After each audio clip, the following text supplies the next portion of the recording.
Cuando Juan fue a ver el arca de Noé en 1977, se dio cuenta de que en ese momento no había nada que pudiera hacer. Así que es como si Dios le hubiera impresionado y puesto en su corazón la carga de encontrar el sitio del cruce y el lugar donde ocurrió el éxodo. Fue entonces cuando alquiló un avión y voló mucho. Y desde este avión, voló de arriba abajo por la costa del Golfo de Aqaba para ver si podía encontrar un lugar que permitiera a los israelitas cruzar. Así que mientras volaba de un lado a otro, vio esta enorme playa que era Nubeiba. Lo que hizo después fue que, cuando regresaron volando, bajaron en coche y empezaron a bucear.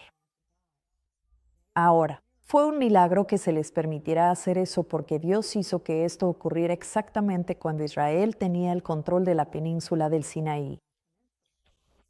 Nunca podrían haber hecho esto si hubiera estado bajo control egipcio, así que ese es el primer milagro en mi opinión. Años después, un par de años más tarde, Juan llevó a Benny Nobergen con él a la playa para mostrárselo. Y René escribió sobre esto en su libro, que pueden ver aquí, y le dijo al señor Nobergen que creía que era Jabal Alas. Así que cuando miró los mapas de vuelo que pudo conseguir, vio un área que parecía estar encerrada en el borde de un antiguo volcán. Y según sus mejores cálculos, llegó a un área de aproximadamente 5,000 acres cuadrados y sabía que eso sin duda sería lo suficientemente grande como para ser el campamento de los israelitas. Bron había solicitado una visa para entrar a Arabia Saudita durante 4 años. Lo intentó con todas sus fuerzas. Escribió a la embajada y, era imposible conseguir una visa, así que había arreglado para que él, Ronnie y Danny cruzaran la frontera a escondidas. Y cuando hicieron eso, pudieron tomar un taxi que los llevó bastante lejos y luego consiguieron otro aventón y llegaron justo a la montaña. Y fue el beduino quien dijo, Jabal Mousa, Jena. Y supieron que estaban en el lugar correcto. Y lo que Van vio en ese primer viaje es que en ese entonces no había cercas. No había nadie viviendo allí y él pudo conducir realmente hasta el área sagrada. Simplemente entraron y dieron la vuelta en auto, y él lo vio todo. Vio lo que para él parecía un altar. Vio muchas cosas ese día, pero luego tuvieron que irse. Los echaron. Cuando salieron, los sacaron del área. Y así, cuando regresaron a la frontera, pensaron que todo iba a estar bien, que simplemente iban a cruzar la frontera y, si los atrapaban, lo que Von había averiguado era que si te atrapan ilegalmente allí, simplemente te expulsan del país. Pero no fue así porque alguien los había denunciado a la embajada en Washington, D.C. como espías israelíes. Ahora, no voy a revelar el nombre de esa persona porque no está aquí para defenderse. Así que, y en realidad es irrelevante porque al final todo resultó para la gloria de Dios, ya que Juan pudo salir en la televisión, en la televisión nacional y contarle al mundo lo que vio allí e incluso citar versículos de la Biblia. Ahora, mientras estuvo arrestado, no fue una experiencia fácil para él, pero dijo que había algunas personas amables allí. Uno de ellos en especial, cuyo nombre era Ali, era un hombre muy bondadoso. Estaban en un lugar llamado Aigal, que es una ciudad justo al sur de la frontera jordana, justo en la costa, y fueron arrestados por la Guardia Costera y los retuvieron allí. Debido a la naturaleza de los cargos en su contra, al principio los trataron un poco duro. Pero cuando llegaron allí, había habido mucha enfermedad y Van investigó y descubrió que lo que estaba ocurriendo probablemente era fiebre amarilla, porque varios hombres habían muerto y toda el área estaba infestada de mosquitos. Así que Van les pidió que le consiguieran mucho aceite de oliva y escribió recetas. Cuando les dijo que era anestesista, no entendieron eso. Y finalmente, les dijo que era un doctor del sueño y eso sí lo entendieron, que él hacía que la gente se durmiera para las cirugías, así que aceptaron sus recetas. Él escribió una receta para antibióticos, se la trajeron, todos empezaron a tomarlos, mataron a todos los mosquitos, lo pusieron en el inodoro, lo pusieron en el agua estancada y desde ese momento todos se recuperaron. Así que estaban. Eso los hizo ganarse el favor de los saudíes y creo que ese fue el primer verdadero milagro que ayudó tanto a ellos como a los saudíes. Ahora, otra historia interesante es que 3 hombres, 3 investigadores saudíes, se acercaron a Juan y lo presionaban. ¿Por qué crees que Musa habría traído a la gente aquí? Aquí no hay nada. Muéstranos tus pruebas. Y lo subieron a un helicóptero, solo Juan y estos 3 hombres, y le dijeron, muéstranos dónde crees que tuvo lugar el cruce. Y Ron los llevó. Él podía ver al otro lado del golfo, podía ver Nubeiba, así que lo que hizo fue señalarles un lugar para aterrizar justo en la playa frente a Nubeiba. Y cuando llegaron allí, ocurrió el segundo milagro, porque fue un milagro absoluto. Justo donde aterrizaron había una columna aún en pie en la playa que coincidía con una que Juan había encontrado en el lado egipcio unos años antes. Solo que la del lado egipcio tenía toda la escritura erosionada por haber estado en la rompiente. Y cuando estos hombres vieron esta columna y vieron que tenía escritura antigua, ellos. Creo que esto le dio mucha credibilidad a Juan y realmente le salvó la vida. Eso es lo que yo creo. Y entonces, cuando regresaron, había Ronnie no estaba nada bien. Juan sabía que Ronnie estaba a punto de quebrarse y Ronnie dice, tengo que salir de aquí. Juan sabía que tenían que escapar. Y él dijo, está bien, lo haremos el próximo jueves o el día que fuera. Pero él dijo, no podemos porque Ali está de guardia y si escapamos mientras Ali está aquí, lo matarán. Y entonces Ronnie dijo, está bien, esperaremos. Pero ese era el jueves. Ese miércoles, el día antes de que intentaran escapar, fue cuando vinieron a ellos y les dijeron, callas, se acabó. Se van a casa. Y en ese momento, los entregaron a los jordanos por 3 días y luego regresaron a casa. Estuvieron en prisión allí un total de 75 días en Arabia Saudita y luego 3 días adicionales en Jordania. Ron no pudo traer a casa ningún documento que confirmara que la columna contenía los nombres de Salomón, Misraim, Edom, muerte. Después de que Juan y los chicos regresaron a casa tras estar en prisión, Juan juró que nunca volvería allí. Él era Kouge, ahora era consciente de los peligros. Pero en 1980, a finales de 1984, Juan conoció a un hombre llamado David Fazod, quien quería ir a ver el arca de Noé.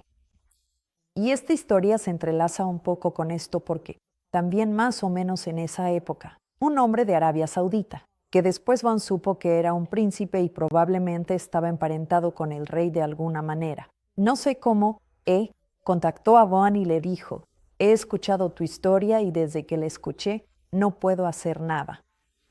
No puedo funcionar. Tengo que ver esa montaña. Su nombre era Salman al-Materi y vivía en Tabuk. Y nos dijeron que él era un príncipe de Tabuk. No entiendo la conexión, así que no puedo entrar en detalles, pero Samron de hecho voló a Nashville y visitó a Amman. Y le dijo, tienes que llevarme a esa montaña. Te conseguiré visados. Te llevaré allá. Tengo que verla. Y Ron le dijo, mira, te propongo algo. ¿Por qué no vienes conmigo al arca de Noé? Voy a llevar a un hombre allí. Y esto fue a finales de marzo de 1985. Así que Samron fue al arca de Noé con Ron cuando él llevó a David Fazod allá y había nieve en la montaña. cubriendo el arca de Noé. Pero Sambrón creía, este hombre está diciendo la verdad. Hay algo aquí. Y eso le dio aún más, ya sabes, Emec más credibilidad ante Sambrón. Así que Sambrón dijo, tienen que venir. Vamos, yo les consigo las visas. Señor Fasold, usted también puede venir. Porque había visto a David Fasold haciendo un poco de su magia con su equipo de detección. Así que todos fueron allá y, cuando estuvieron allí, fueron huéspedes de Sambrón. Tenían un contrato para hacer algunos, trabajos con fines mineros. Así que cuando estuvieron allí con el equipo de excavación, ellos, sí encontraron.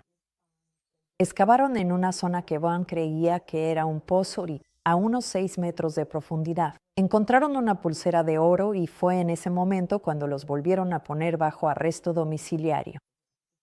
Encontraron muchas cosas cuando estuvieron allí porque les dieron libertad total para moverse por la zona. Y Van encontró una pieza de mármol blanco que, según él, tenía inscripciones en hebreo arcaico. Y la escondió porque sabía que si se la mostraba a alguien, la destruirían. Y seguimos esperando que alguien pueda encontrarla porque, bueno, sería muy difícil encontrar algo ahí afuera, pero creo que todavía está ahí.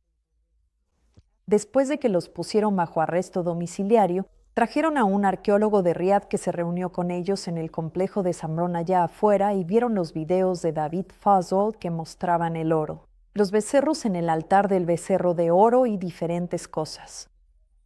Y fue este arqueólogo quien dijo, estas cosas no se encuentran en ningún otro lugar de Arabia Saudita, solo aquí. Y cuando él vio las evidencias por sí mismo, fue entonces cuando toda el área fue cercada, puesta bajo control arqueológico y declarada fuera de límites para todos. Después de que les confiscaron todo, durante años Juan estuvo desesperado tratando de conseguir fotos, pero todo fue en vano. Fue a finales de los años 80 cuando leímos un artículo que afirmaba que el Señor Cornoque afirmaba haber encontrado el monte Sinaí. Y al principio estábamos muy emocionados, pero luego descubrimos que no tenía, ya sabes, ningún plan para él o el señor Williams, que estaba con él, de compartir las fotos con nadie. Y ellos tenían su propia historia sobre lo que pasó. Aprendimos que la forma en que lo encontraron, porque esta montaña no es algo fácil de encontrar. Yo no lo es. Es como tratar de encontrar un grano de arena en la playa. Así que voy a leer desde el principio, desde el inicio de su libro en el prólogo, que escribió David Fasold. Él dijo, tenía miedo Larry de intentarlo, hablando de colarse en el monte Sinaí. Y dice, ¿iría yo con él? Él dice, bueno, no exactamente, pero le daría un mapa. Le había contado todo sobre la historia de Ron. Y así, en los libros que siguieron, su historia también incluye episodios donde afirman que le decían a la gente que eran doctores sí. Así que, todo lo que Van podía hacer era orar al respecto, y seguía intentando contactar a Sameron y ver, porque Sameron había afirmado que podía conseguir las fotos y los videos y hacérnoslos llegar. Estaba pidiendo grandes sumas de dinero, más de lo que veríamos en toda nuestra vida. Y luego, finalmente, hubo un momento en que fuimos a Nubeiba. Esto fue en enero de 1992. Cuando estábamos en Nubeiba, yo había llevado un mapa conmigo a Arabia Saudita. No sé por qué.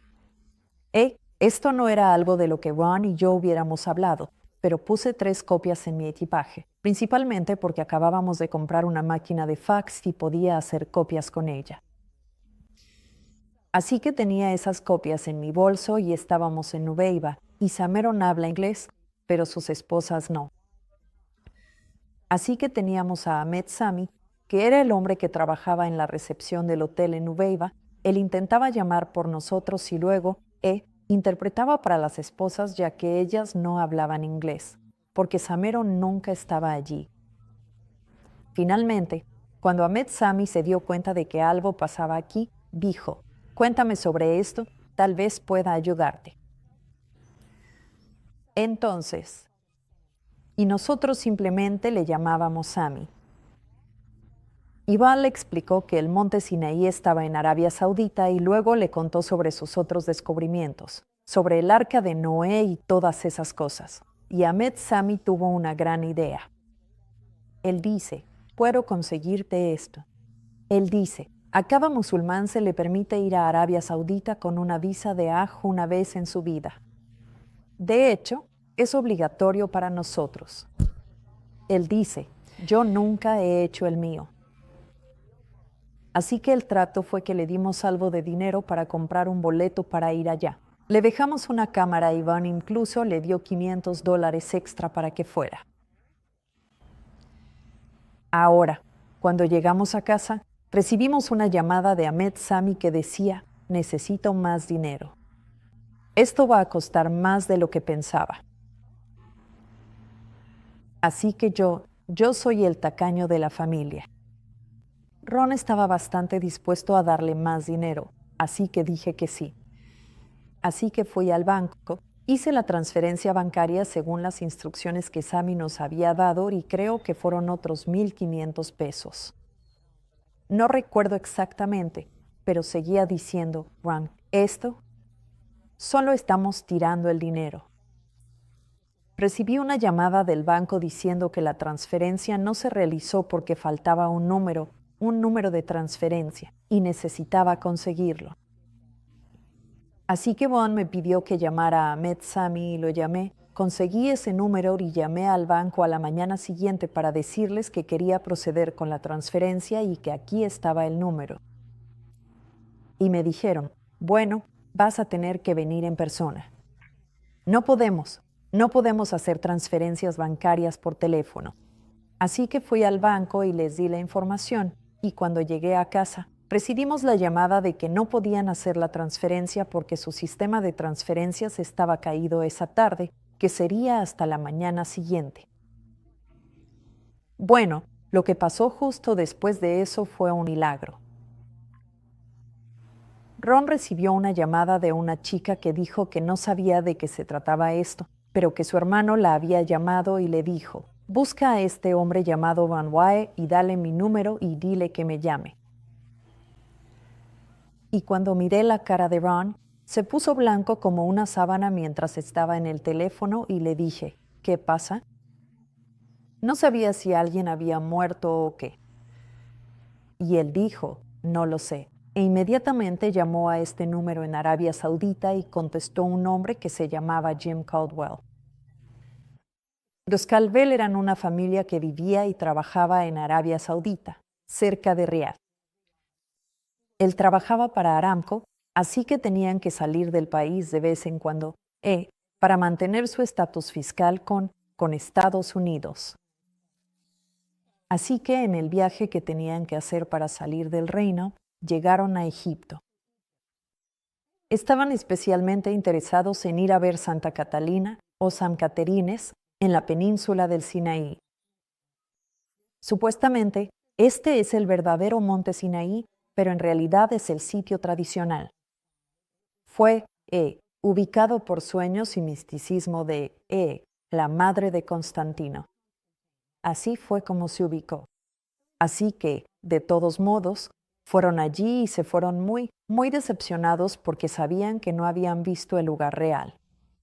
Y cuando salieron de Nubeiba, habían estado en el mismo hotel en el que nosotros habíamos estado y Sami, que estaba allí, sabía que ellos vivían en Arabia Saudita.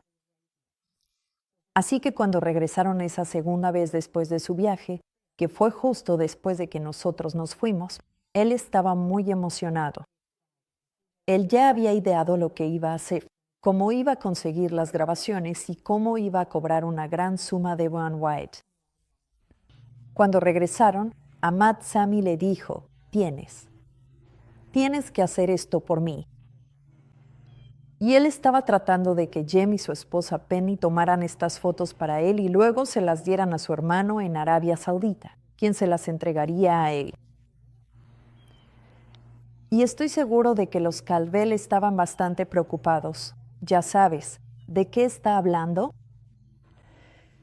Y yo quiero que los escuchen contar la historia, pero voy a adelantarme y contarla porque no se escucha muy bien el video. Dijeron que cuando llegaron, Ahmad Sami les contó una historia sobre un hombre que acababa de estar allí y que tenía algo que ver con el arca y, ya sabes, el monte Sinaí, y ellos no sabían de qué se trataba todo eso. Pero finalmente Jem dijo que se dio cuenta de que era el arca de Noé. Y Jem dijo que algo hizo clic en su cabeza porque su hermana le había enviado un video el año anterior sobre un hombre que decía haber encontrado el arca de Noé, y ese hombre era Ron White.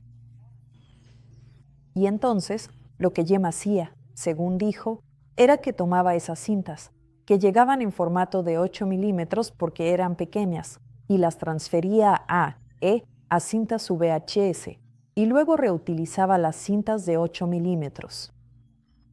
Me imagino que debe ser algo difícil conseguir cintas allá en Arabia Saudita. Así que él, su esposa y sus 2 hijos estaban haciendo su salida habitual del reino, esa visita que tienes que hacer cada cierto tiempo cuando trabajas allá para mantener tu estatus fiscal, y acababan de ir a Santa Catalina y estaban muy decepcionados porque pensaban que era el verdadero monte Sinaí y realmente querían verlo, pero no lo era. Así que cuando regresaron, estaban orando, estudiando y deseando ver el verdadero monte Sinaí. Y bueno, hay más en su historia que ellos mismos pueden contar, pero cuando llegaron y Ahmad Sami les contó esta historia, Jem se quedó pensando un momento y dijo, traje 10 cintas conmigo en este viaje para usar, y ya he usado 9. Me pregunto si la que no he usado, y la puso en su videograbadora, la reprodujo, se la acercó al ojo de Ahmad Sami y Ahmad Sami dijo, ese es él. Ese es el hombre. No había usado la cinta en la que aparecía Ron. Y todos estaban muy. Quiero decir, eso fue un milagro. Eso fue un milagro, justo ahí. Y le habíamos dejado un mapa a Ahmad Sami, y Von me hizo dibujar una vaca en él. Luego me hizo dibujar la montaña con un árbol entre 2 rocas y algunas otras cosas. Yo no recuerdo todo. Pero Jem y Penny fueron allí justo cuando salieron de Nubeiba, tomaron el coche y, de camino a casa, fueron al monte Sinaí e hicieron todas estas fotos y, cuando las tuvieron, llamaron a Von y le dijeron, queremos que tengas esto. Así que unas semanas después, Juan voló a Bahrein y se reunió con ellos allí porque puedes volar libremente a Bahrein, pero no a Arabia Saudita, y para ellos fue muy rápido y fácil ir allí. Así que nos dieron no solo copias del video, nos dieron todas sus fotos, e incluso nos dieron los negativos. Y esto continuó durante bastante tiempo. Ron fue allí un par de veces. Ellos tenían un lugar, lo llamaban el restaurante mexicano. Ellos hablaban en clave por teléfono porque creo que todos estaban bastante nerviosos por lo que estaban haciendo, especialmente ellos porque vivían allí. Así que todas las fotos y videos que nos trajeron, honestamente creo que fue la vez que vi a Von más feliz ya sabes, en todo lo relacionado con este trabajo que habíamos estado haciendo, porque durante tanto tiempo él había querido mostrarle esto a la gente. Juan no hacía esto para ganar fama, fortuna ni nada por el estilo. Ron solo quería que la gente viera lo que Dios había preservado para ellos, y no creo que nadie pudiera haber hecho un mejor trabajo fotografiando y grabando videos en aquel entonces, a principios de los 90, con el equipo que estaba disponible para la gente en esa época. No creo que nadie haya podido hacer un mejor trabajo que el que ellos hicieron y siempre estaré agradecido por lo que hicieron. Siempre admiraré profundamente a Viveka por todo lo que hizo, porque Viveka Ponten escuchó a Ron hablar, creo que en algún lugar de Noruega o Suecia, y Ella escuchó esto mucho antes de que él pudiera conseguir las fotos y todo el material necesario, y por ello quiso ir y ayudar a Van a obtener algunas fotos importantes. Así que esa chica, ella estaba soltera y consiguió un trabajo en un hospital en Tabuk y no sé cómo lo hizo, pero reclutó a mucha gente para que la llevaran a la montaña e hizo todas esas fotos y videos y se los entregó directamente a Van. Recuerdo una vez que había un joven que trabajaba con ella, Toby, y ella había ido a la montaña con Toby y había tomado muchos rollos de película, diapositivas. Y cuando Toby y los demás regresaron, se enteraron de que la hermana de Toby, allá en Estados Unidos, había tenido un accidente terrible y Toby tuvo que regresar a Estados Unidos. Así que Viveka le dio a Toby todos esos rollos de película y cuando Toby regresó a Estados Unidos, organizamos todo y llevé a mi mamá. Ella y yo manejamos hasta Kentucky y nos reunimos con él. Y él nos entregó todas las películas y todo. Y eran magníficas. Eran las primeras fotos que teníamos de cerca del altar de Moisés en el área del recinto sagrado. Viveka era increíble. Ella fue a bucear. Obtuvo unas tomas asombrosas mientras buceaba de lo que parecían ser partes de carros. Ella dijo que ni siquiera los vio en ese momento. Lo que hacía era simplemente grabar. Ron la había conocido en el Cairo y le llevó una cámara submarina. Así que ella solo buceaba y filmaba, e hizo un trabajo increíble. Y así tenemos, lo que Viveka H, que ella simplemente nos dio todo, y no quiso ningún crédito por nada. Ella tenía el mismo corazón, y todavía lo tiene, que tenía Ron. Ella solo quería que la gente llegara al cielo. Tuvimos la visita de un hombre de Suecia llamado Rory. Llegamos a conocerlo y nos habló de su amigo, Lennart. Y así, Lennart estaba muy interesado en los descubrimientos y era un hombre muy educado. Era genetis y genetista en el Instituto Karolinska en Estocolmo. Así que Lennart vino a visitarnos varias veces y redactó un contrato con Ron. Quería escribir un libro sobre todos estos descubrimientos junto con Ron. Ron iba a ser coautor. Y así, Lennart vino e incluso vino a visitar a Ron cuando estaba enfermo y muriendo, pero nunca lograron escribir el libro. Así que después de que Ron murió, Lennart vino a verme. Creo que fue en octubre del 99. Vino y quería escribir el libro. Y dijo que él necesitaba ser la única persona en la portada por su credibilidad. Todavía estaba de luto por Ron. Y así redactó un contrato. Fue un contrato extraño. Fue en 2 partes. Una parte fue el contrato para escribir el libro. La otra parte era el contrato que le permitía usar las fotografías. Así que le di toda mi investigación. Bajamos a donde están todos los libros y le di toda la investigación y luego regresó a Suecia y escribió el libro. Y él querría. Me envió 2 o 3 manuscritos diferentes porque yo tenía el derecho de rechazo. Podía revisarlo y todo eso. Y era un libro excelente y trataba completamente sobre el trabajo de Ron. Pero el único lugar donde se mencionaba era un pequeño párrafo que decía: esto está basado en, ya sabes, la investigación, los descubrimientos y el trabajo de campo de Ron White. Y bueno, Ron lo había llevado a bucear un par de veces y le mostró todo. Y después de que salió el libro, ya no volví a saber nada de Lennart, aunque se suponía que yo debía recibir el 50% de las ganancias. Así que, bueno, él se hizo bastante conocido como escritor por haber escrito todo eso y la gente piensa que fue la investigación de Leonard Mulder, pero no lo fue.